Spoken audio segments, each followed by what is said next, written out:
Salve Victoria, salve Luce.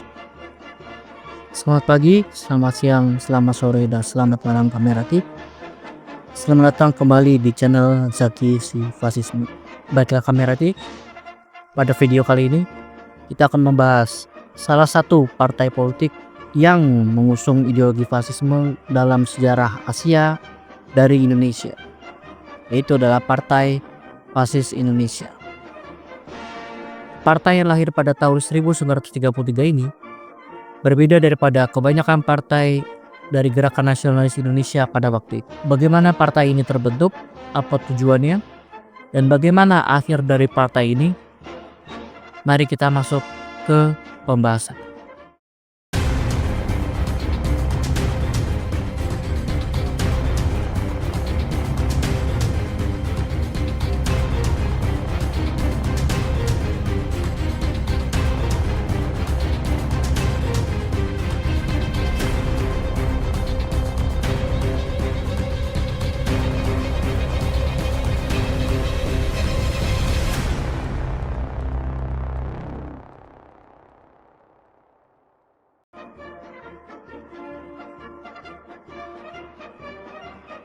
Di awal 1930-an, Indonesia atau saat itu Hindia Belanda dipenuhi oleh gerakan nasionalis yang ingin melepaskan diri dari penjajahan Belanda.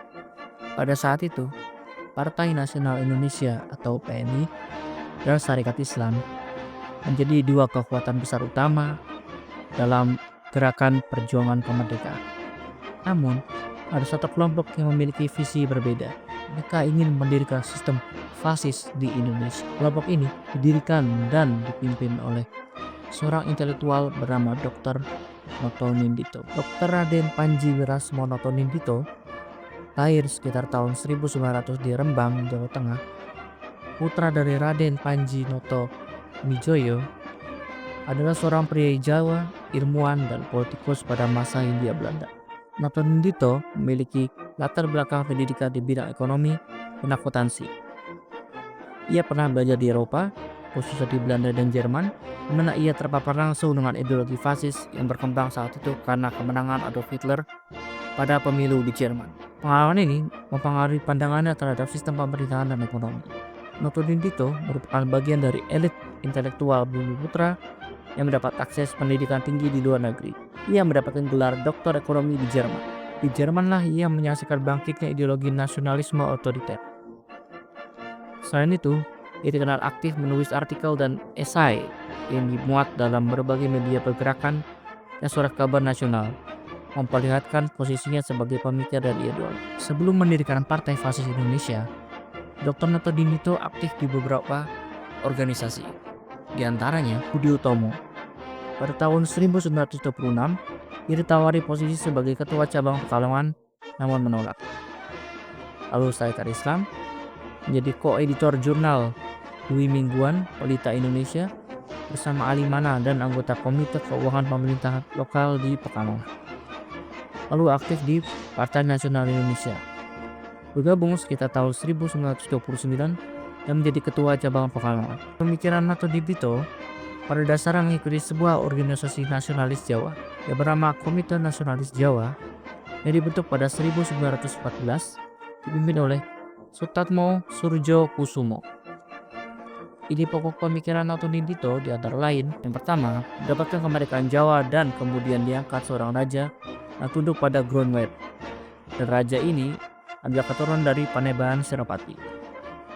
Yang kedua, membangun Skatebon, perserikatan atau federasi dari kerajaan-kerajaan di Indonesia merdeka, di mana terhitung juga tanah-tanah raja. Pokok-pokok pemikiran itulah kemudian yang menjadi dasar tujuan ideologi Partai Fasis Indonesia.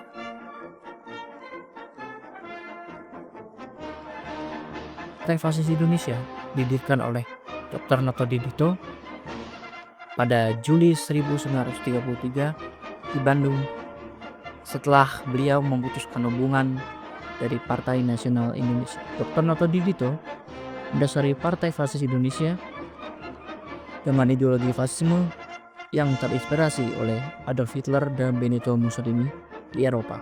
Partai ini mengusung ideologi fasisme dengan menekankan pada chauvinisme budaya, Jawanisasi, monarkisme, dan nasionalis Indonesia. Tujuan utama Partai Fasis Indonesia adalah membentuk kemerdekaan Jawa dengan seorang keturunan Sutawijaya sebagai raja konstitusionalnya. Fatoni Dito ingin kembali membangun Indonesia kembali jaya seperti Kerajaan Majapahit dan Kerajaan Mataram, serta menjadikan Jawa sebagai etnis dominan. Proses seperti ketika Majapahit dan Mataram berkuasa di Nusantara dan menjadikan Indonesia sebagai sebuah kerajaan dengan Jawanisasi sebagai pusat dari sistem nilai yang berlaku di Indonesia. Meskipun Fatoni Dito mendasarinya sesuai dengan ide tentang Jawanisasinya, ia tidak punya pemikiran untuk menjadikan Jawa sebagai sebuah bangsa besar yang kemudian menaklukkan etnis lainnya. Ia justru menganjurkan dibentuknya semacam federasi antar kerajaan dari seluruh etnis di Nusantara yang kemudian terintegrasi menjadi kerajaan di Indonesia, tetapi dipimpin oleh orang Jawa. Selain itu, Partai Fasis Indonesia mengusulkan agar Hindia Belanda menjadi federasi kerajaan-kerajaan independen yang memiliki fakta non-agresi dengan Belanda. Partai Fasis Indonesia, meski bernama fasis, sebenarnya lebih condong pada interpretasi lokal dari fasisme Eropa, dengan penekanan pada budaya Jawa, kesatuan nasional, serta kembalinya kejayaan masa lalu.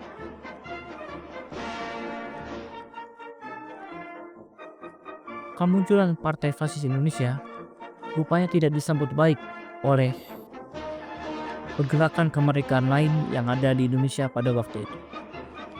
Mengapa demikian? Yang pertama, Partai Fasis Indonesia ditolak oleh tokoh nasionalis seperti Soekarno dan Hatta. Yang kedua, dianggap sebagai gerakan feodal yang ingin mengembalikan sistem kerajaan. Tiga, tidak mendapat dukungan dari rakyat yang lebih tertarik pada kemerdekaan. Yang keempat, pers dan media pada saat itu mengecam ideologi fasis sebagai sesuatu yang bertentangan dengan nilai-nilai Indonesia. Pada akhirnya, karena tekanan dari berbagai pihak, Partai Fasis Indonesia bubar pada tahun yang sama, yaitu 1933. Fatoni Dito sendiri kemudian beralih ke dunia akademik dan ekonomi, meninggalkan politik sepenuhnya. Baiklah kamerati, sekian kisah dari saya tentang Partai Fasis Indonesia. Bagaimana menurut kamerati sekalian? Jika ada kurang informasi atau kesalahan informasi, silakan saja dituangkan di kolom komentar di bawah agar saya baca. Dan sebagai bahan diskusi kita bersama. Jika ingin request atau mengajukan judul konten untuk konten berikutnya, silakan juga dituangkan di kolom komentar di bawah. Jangan lupa like video ini jika dirasa bermanfaat, share, subscribe, dan nyalakan lonceng notifikasinya agar tidak ketinggalan video-video berikutnya dari channel Zakis Fasisme. Sampai jumpa di video berikutnya. Salve Victoria, Salto Alduce.